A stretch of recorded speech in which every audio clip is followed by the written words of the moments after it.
Selamat pagi pemirsa, saya Chandra Dewi hadir menjumpai Anda dalam Cerdas 5 Menit. Selama 5 menit ke depan, saya akan mengajak Anda untuk cerdas finansial.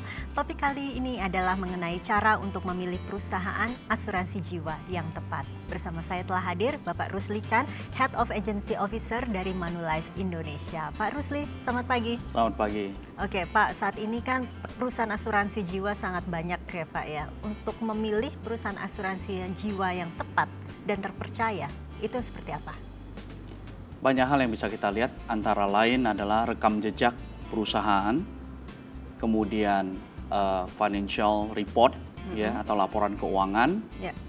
Kemudian juga salah satu indikatornya adalah RBC atau risk based capital, rasio kecukupan modal. Kemudian juga barangkali satu hal yang penting juga dilihat adalah penghargaan dan pengakuan terhadap perusahaan asuransi tersebut. Oke, tadi Pak Rusli singgung mengenai RBC, Risk Based Capital, rasio kecukupan modal. Bisa dijelaskan lebih lanjut Pak? Barangkali pemirsa di rumah juga masih kurang paham ini ya.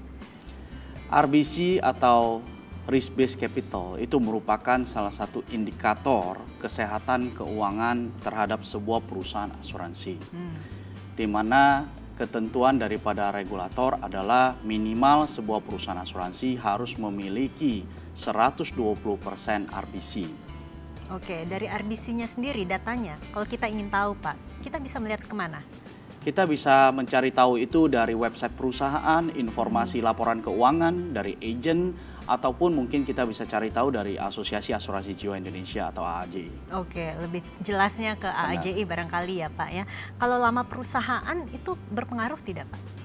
Tentunya itu merupakan salah satu faktor yang juga menentukan, ya, di mana menunjukkan komitmen daripada perusahaan beroperasional di Indonesia.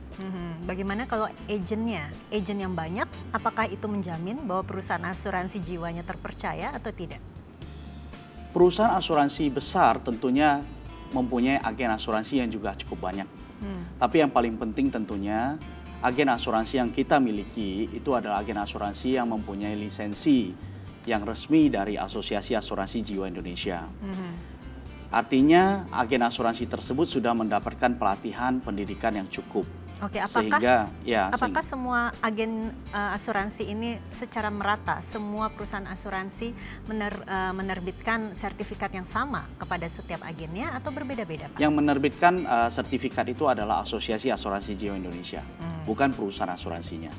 Jadi itu merupakan syarat dasar seorang agen asuransi untuk bisa memberikan penjelasan kepada calon nasabah. Agen asuransi harus memiliki lisensi keagenan yang resmi dari AAJI.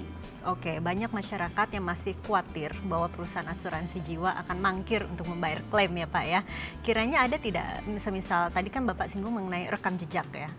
Berapa banyak premi yang sudah dibayarkan, berapa banyak premi yang belum atau dibayarkan, itu ada tidak? Bisa kita lihat tidak? Saya pikir setiap perusahaan asuransi itu juga memberikan secara rutin ya laporan keuangan. Di dalam laporan keuangan tersebut itu juga jelas mengenai berapa besar pembayaran klaim yang sudah mereka lakukan. Oke, jadi memang jadi ada kita datanya. Jadi ada dan kita bisa lihat di situ. Oke, kiranya untuk bagi calon nasabah ini untuk bisa mendapatkan info tentang perusahaan asuransi jiwa selain dari kita menyimak dari laporan AAJI, kemana lagi Pak? Antara lain melalui agen asuransi. Agen bisa memberikan penjelasan mengenai perusahaannya.